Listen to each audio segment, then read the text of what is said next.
Բարև ձեզ սիրելի հայրենակիցների թերում Արեմտյան Հայաստանը հեռուստատեսության լուրերին հերթական թողարկումն ասրված ծրագիրն է։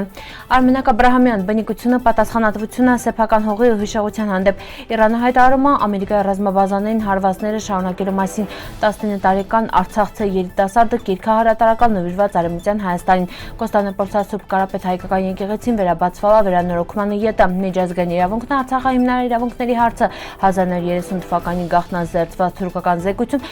Համշեցիները հիշատակվում են որպես մուսուլման հայեր, համշենահայկական խոհանոցը դարևոր ավանդույթների պահապան, 1880-ականների Չոլդրանի հայկական գորգը Լուսիա արձանագրությունով։ Արեմտյան Հայաստանը նախագահ Արմենակ Աբրահամյանը անդրադարձալ է բնիկության ու ազգայնականության տարբերություններին, ընդգծելով դրանք մարդկային պատկանելիության երկու տարբեր ընկալումներին։ Վերանասելով ազգայնականությունը հիմնականում ձևավորվել է ժամանակակից պետությունների ստեղծման ընթացքում ու կապված է պետականության սահմանների ու քաղաքական կառավարման հետ, մինչդեռ բնիկությունը հիմնված է ժողովրդի պատմական շարունակականության, վղի մշակույթի հիշողության վրա։ Բնիկ լինելը նշանակում չի գերակայություն, այլ նշանակում է պատասխանատվություն այն վղի նկատմամբ, վերին հետ ժողովուրդը կապված է դարեր ու հազարամյակներ շարունակ։ Նշала պարոն Արմենակ Աբրահամյանը։ Նյութն ամբողջությամբ կարդացիք Western Armenia TV-ի սայթում։ Իրանաբանակը հայտարարել է շարունակելու հարվածներ հսցնելը մերձավոր արևելքում տեղակայված Ամերիկայի ռազմաբազաների մինչև վերջնական հաղթանակ։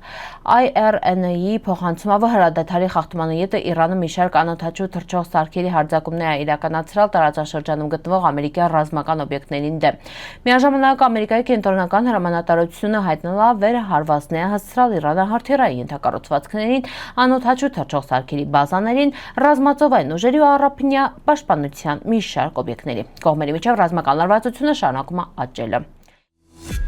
Արցախի 19 տարեկան ավագը հրատարակել է Իրան առաջին գիրքը վերնվիրված Արևմտյան Հայաստանին։ Երիտասարդ հեղինակի նախաձեռնությունը նպատակոն է հետաքրքրություն առաջացնել հայրենի պատմության ու ազգի ժառանգության նկատմամբ։ Հատկանշական է, որ գիրքը վաճառվում է ինքնարժեքով ընդամենը 2500 դրամով, որպեսզի հասանելի լինի հնարավորինս լայն ընթերցողներին։ Նախաձեռնության հեղինակները կոչն են աջակցել երիտասարդ ստեղծագործողներին, որ իրենց աշխատանքով նպաստում են պատմական հիշողության պահպանմանը, ազգային արժեքների փոխանցմանը։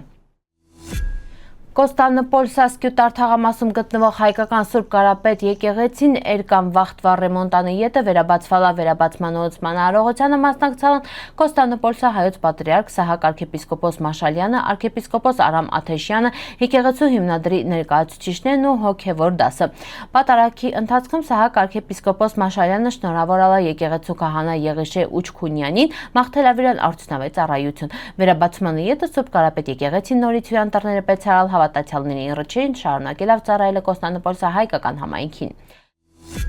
Ապարաշ թերթում հրապարակված հոդվածը անդրադառնում է միջազգային իրավունքի ու համամարտկային արժեքների կիրառման ընտրողականության խնդրին Արցախի օրինակավոր հեղինակի գնահատումով ժողովրդավարության մարդու իրավունքների օրենքի գերակայության մասին հռչակված սկզբունքները շուշուտ ստանում չեն գործնական պաշտպանություն, վեր բախվում են քաղաքական կամ աշխարհաքաղաքական շահերին։ Հոդվածում նշվում է, որ Արցախի ժողովրդի հայրենիքում անվտանգապահելի ինքնությունը պահպանելի սեփականության յետեռնալ իրավունքները շարունակում են գործել անկախ բռնի տեղահանությունից։ Ըստ հրապարակման այդ իրավունքների պաշտպանությունը տեղ ունեցած իրադարձությունների իրավական գնահատականը շարունակում է մնալ միջազգային օրակարգի կարևոր հարցերի մինը։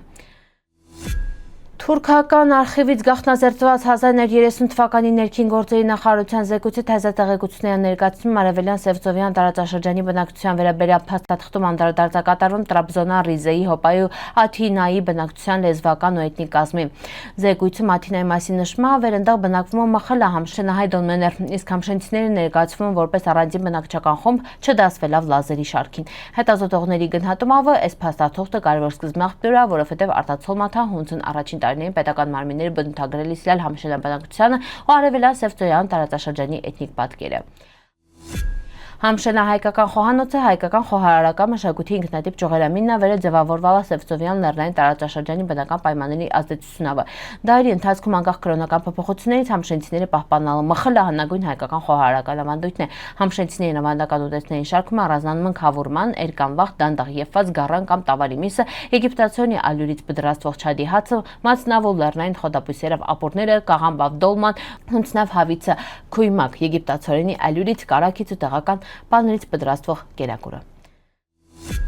1880-ականներին գործված է բացառիկ հայկական Չելաբերդի գորգը Կրմա Լուսիա արձանագրությունը։ Իրան կենտրոնական հորինվածքում պատկերված է արծվի ու վիշապի հավերժական պայքարը հայկական դիցաբանության ու աշխարհընկալման կարևոր խորհրդանիշները մինը։ Հայկական ավանդույթում վիշապը խորհրդանշմա կրակ ու էներգիա, իսկ արծիվը լույսը ուժ։ Արծվի հաղթանակը վիշապի նկատմամբ խորհրդանշմա բնական կարգ ու կանոնի վերականգնումը, կենսատու ջրերի ազատ հոսքն է, արևի լույսի ետեռնալը երգիր։ Հայ գորգագործ վարպետները դարեր շարունակ իրենց ստեղծագործություններում պահպանալն այս հնագույն պատկերացումները գորգերը վերածելա ոչ միայն իրական արվեստի նմուշների, այլև ազգային հիշողությանն հոգևոր խորհրդանիշները սերունդներին փոխանցող արժեքավոր մշակութային ժառանգությամբ։